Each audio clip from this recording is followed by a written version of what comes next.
Book of Heaven, Volume 15, Part 3. January 24th, 1923. The Most Holy Trinity reflected upon earth. Triple Acts. How it had been reserved for Luisa to open the doors of the eternal volition. I spent all these days in a sea of bitterness, because blessed Jesus very often deprives me of his lovable presence. And if he makes himself seen, I see him in my interior, immersed in a sea whose waves rise above him in an act of submerging him. And in order not to be submerged and suffocated, Jesus moves his arms, rejects the wave, and with pitiful eyes he looks at me, asking for my help, and says to me, "My daughter, see how the sins are so many that they want to submerge me. Don't you see the waves that they send me, such that if I did not shake my arm, I would be drowned? What sad times, which shall carry sad consequences."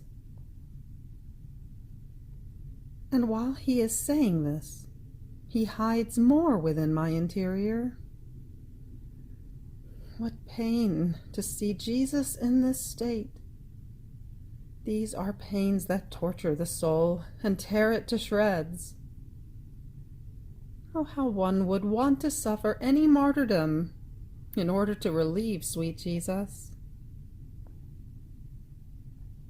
Then this morning it seemed to me that my lovable Jesus could not take any more, and making use of his power, he came out from inside that sea full of all those weapons, capable of wounding and even of killing, which struck terror at the mere sight, and leaning his head upon my breast, all afflicted and pale, but beautiful, of an enrapturing beauty, he told me, "My beloved daughter, I could take no more.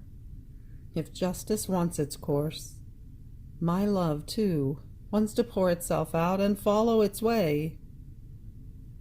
This is why I have come out of that horrible sea that the sins of creatures form around me, in order to give field to my love, to come and pour myself out with the little daughter of my will.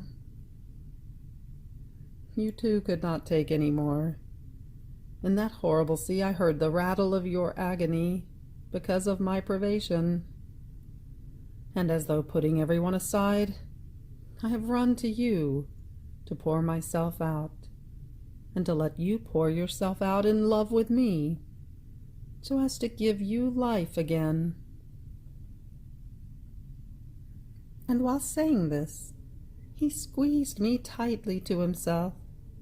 He kissed me, and placed his hand upon my throat, almost to relieve me from the pain that he himself had given me a few days ago, when, as he pulled my nerves strongly at the place of my heart that correspond to my throat, I remained as though suffocated.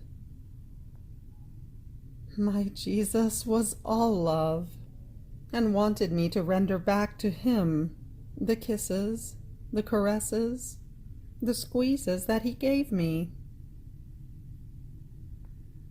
Then after this I understood that he wanted me to enter into the immense sea of his will, to be cheered from the sea of the sins of creatures. And I, clinging to him more tightly, said, "My beloved good, together with you I want to follow all the acts that your humanity did in the divine will. Wherever you reached, I too want to reach, so that in all your acts you may find mine as well. So just as your intelligence, in the supreme will, went through all the intelligences of creatures, in order to give the celestial Father glory, honor, and reparation for each thought of creature in a divine manner, and seal each one of their thoughts with the light and the grace of your will, I too want to go through each thought, from the first to the last, that shall have life in human minds, to repeat what was done by you. Even more, I want to unite myself with the acts of our celestial Mamma, who never remained behind, but always ran together with you, and with those that your saints have done. At this last word, Jesus looked at me and all tenderness told me, "My daughter, in my eternal will you shall find all my acts, as well as those of my Mamma, that enveloped all the acts of creatures, from the first to the last that shall exist, as though within a mantle. This mantle is as though made as two. One rose up to heaven, to give back to my Father, with a divine will, all that creatures owed him, love, glory, reparation, and satisfaction, while the other remained as defense and help of creatures. No one else has entered into my divine will to do all that my humanity did. My saints have done my will, but have not entered into it, to do all that my will does, taking all acts as though in a twinkling of an eye, from the first to the last man, and making themselves actors, spectators, and divinizers. By doing my will, one does not arrive at doing all that my eternal volition contains. Rather, it descends into the creature as limited, as much as the creature can contain of it. Only the one who enters inside expands and diffuses himself like solar light in the eternal flights of my volition, and finding my acts and those of my Mamma, he places his own. Look inside my will. Are there perhaps other acts of creature multiplied within mine, reaching up to the last act that is to be performed on this earth? Look well. You shall find none. This means that no one has entered. It had been reserved for my little daughter to open the doors of my eternal volition, so as to unify her acts with mine and with those of my Mamma, and render all our acts triple before the Supreme Majesty and for the good of creatures. Now, since I have opened the doors, others may enter, provided that they dispose themselves to such a great good. So I continued to make my round in his will, together with Jesus, to do what was done by him. Then we looked at the earth together. How many horrible things could be seen, and how the preparations for war continued, such as to be horrifying. All trembling, I found myself inside myself. Then after a little while he came back and continued to speak about his most holy will, saying to me, "My daughter, my will in heaven contained the Father, the Son, and the Holy Spirit. One was the will of the three divine persons. While they were distinct among themselves, yet their will was one, and being the only will acting within us, it formed all our happiness and our equality in love, in power, in beauty, and so forth. If instead of one will there had been three wills, we could not be happy, and even less could we make others happy. We would have been unequal in power, in wisdom, in sanctity, and so forth. So our one will, acting within us, is all our good, from which so many seas of happiness are released, that no one can penetrate down to the bottom. Now, seeing the great good of acting alone in three distinct persons, our will wants to act alone in three distinct persons on earth, and these are the mother, the son, the spouse. From them it wants to release more seas of happiness that shall bring immense goods to all the pilgrim souls. All amazed, I said, "My love, who shall be this fortunate mother, this son, and this spouse, who shall veil the Trinity on earth, and in whom your will shall be one?" And Jesus, "What? Have you not understood? Two of them are already at their place of honor, my divine Mamma and I, eternal Word, Son of the Celestial Father, and Son of the Celestial Mother, since by incarnating myself in her womb, I became her own son. The spouse is the little daughter of my will. I am in the center. My Mamma is at my right, and the spouse at my left. As my will acts in me, it echoes to the right and to the left, and forms one single will. This is why I have poured so many graces in you. I opened the doors of my will. I revealed to you the secrets, the prodigies that my will contains, to open many ways, so that you might be reached by the echo of my will, and losing your own, you might live with my will alone. Aren't you happy? And I, "Thank you, O Jesus, and I pray you, let it be that I may follow your will." February 3rd, 1923. The Two Dying Ones. I felt life missing in me because of the privation of my sweet Jesus. And if he moves in my interior, he makes himself seen inside that horrifying sea of the sins of creatures. Then, unable to endure any more, I was lamenting strongly, and he, as though stirred by my moans, came out of that sea, and clasping me told me, "My daughter, what is wrong? I heard your laments, the rattle of your agony, and I put everything aside to come to help you and sustain you." My daughter, Patience, we are two poor dying ones, you and I, for the good of humanity. But while we are dying, love sustains us so as not to let us die, to give help to poor humanity that lies as though dying in the sea of its many sins. And as he was saying this, it seemed that the waves of that sea would submerge the two of us.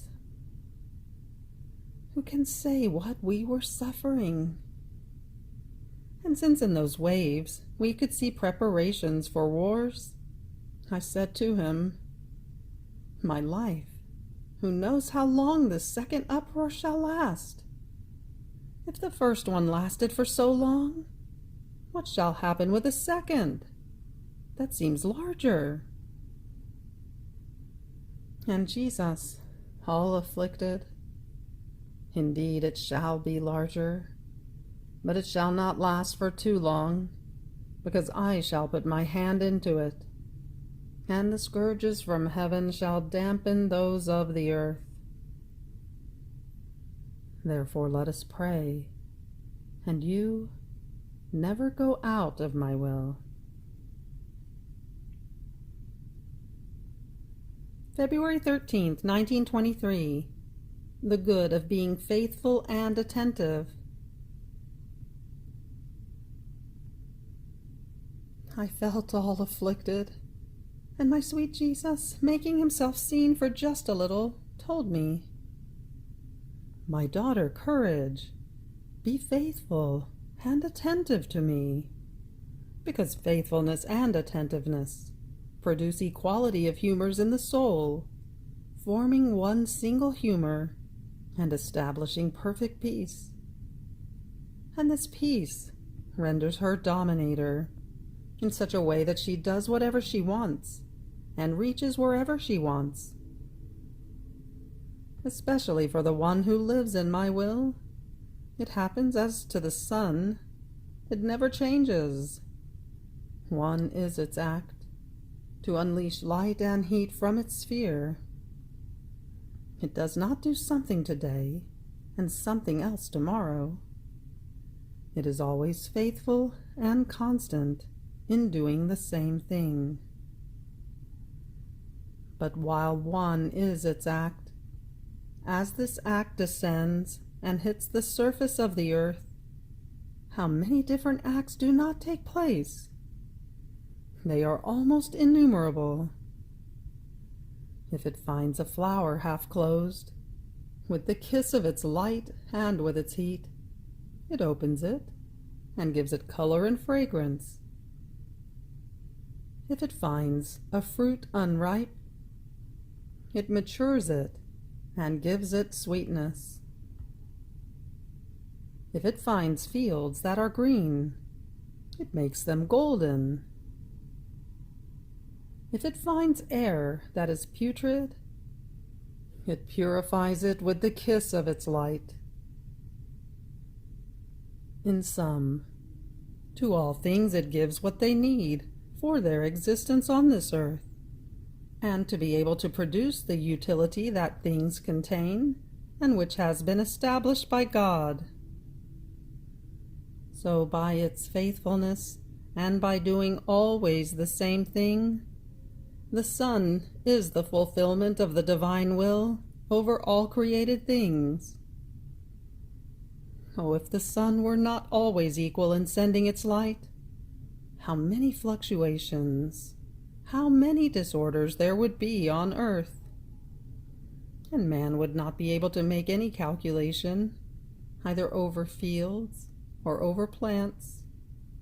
He would say, "If the sun does not send me its light and its heat, I do not know when I am supposed to harvest, nor when the fruits shall mature." The same happens with the soul who is faithful and attentive. In my will, one is her act, but the effects are innumerable. On the other hand, if she is inconstant and inattentive, neither she nor I can make any calculation, nor establish the good that she can produce. February 16th, 1923. The cross that the divine will gave to our Lord. In order to operate the perfect and complete redemption, Jesus had to do it in the sphere of eternity. I was doing my usual adoration to the crucifix and abandoning all of myself in his lovable will. But as I was doing this, I felt my beloved Jesus move in my interior, saying to me, "My daughter, hurry, hurry, quickly, hasten. Do your course in my volition. Keep going through all that my humanity did in the supreme will, so that you may unite your acts to mine and to those of my mamma. It has been decreed that if a creature does not enter into the eternal volition to render all our acts triple, this supreme volition shall not descend upon earth to carry out its life in the human generations. It wants the cortege of the triple acts in order to make itself known. Therefore hasten. Jesus kept silent, and I felt myself as though flung into the holy eternal volition. But I am unable to say what I was doing. I can only say that I found all the acts of Jesus, and I placed my own. Then he resumed his speaking, saying, "My daughter, how many things shall my will make known of what my humanity operated in this divine will? In order to operate the perfect and complete redemption, my humanity had to do it in the sphere of eternity. Here is the necessity of an eternal will. If my human will did not have an eternal will with itself, all my acts would be limited and finite acts. But with it, they are endless and infinite. Therefore my pains, my cross, had to be endless and infinite, and the divine will made my humanity find all these pains and crosses, so much so that it laid me over the whole human family, from the first to the last man, and I absorbed all kinds of pains within myself, and each creature formed my cross. So my cross was as long as all centuries are and shall be, and as wide as the human generations. It was not just the little cross of Calvary on which the Jews crucified me. That one was nothing but a simile of the long cross on which the supreme will kept me crucified. So each creature formed the length and the width of the cross, and as they formed it, they remained grafted in that same cross, and the divine will, laying me over it and crucifying me, made the cross not only mine, but of all those who formed that cross. This is why I needed the sphere of eternity in which I was to keep this cross. The terrestrial space would not be enough to contain it. Oh, how much shall creatures love me when they come to know what my humanity did in the divine will, and what it made me suffer for love of them. My cross was not of wood. No, it was made of souls. It was them that I felt palpitating in the cross on which the divine will laid me, and it let none of them escape me. It gave a place to each one, and in order to give a place to all, it stretched me in such a harrowing way, and with pain so atrocious, that I could call the pains of my passion little, and reliefs. Therefore hasten, so that my will may make known all that this eternal volition operated in my humanity. This knowledge shall win so much love that creatures shall bend to let it reign in their midst. Now, as he was saying this, he showed so much tenderness and so much love that, amazed, I said to him, "My love, why do you show so much love when you speak about your will, such that it seems as if you wanted to issue another you from within yourself? So great is the love that you feel. While if you speak about something else, this excess of love does not show in you."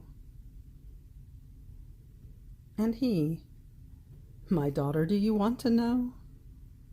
When I speak about my will to make it known to the creature, I want to infuse in her my own divinity, and therefore another me. So the whole of my love enters the field in order to do this, and I love her as I love myself. This is why you see that while I speak about my will, my love seems to overflow outside of its boundaries in order to form the dwelling of my will in the heart of the creature. On the other hand, when I speak about something else, it is my virtues that I infuse, and according to the virtues that I keep manifesting to her, I love her now as Creator, now as Father, now as Redeemer, now as Teacher, now as Doctor, and so forth. Therefore, there isn't that exuberance of love as when I want to form another me. February 22nd, 1923. Fear that her state might be a pretense. The higher a creature must rise, the lower must she descend. I was very distressed with the thought that my state might be a continuous pretense. What a bolt from the blue this is for me! It calls all storms upon me, and puts me below all the wicked, and even the very damned. A soul more perverted than I am has never had existence upon earth. But what grieves me the most is being unable to get out of this state of pretense, for I would confess my sin, and at the cost of my life, I would not do it any more. Jesus, who is so good, in his infinite mercy, would forgive this soul, the most wicked of all.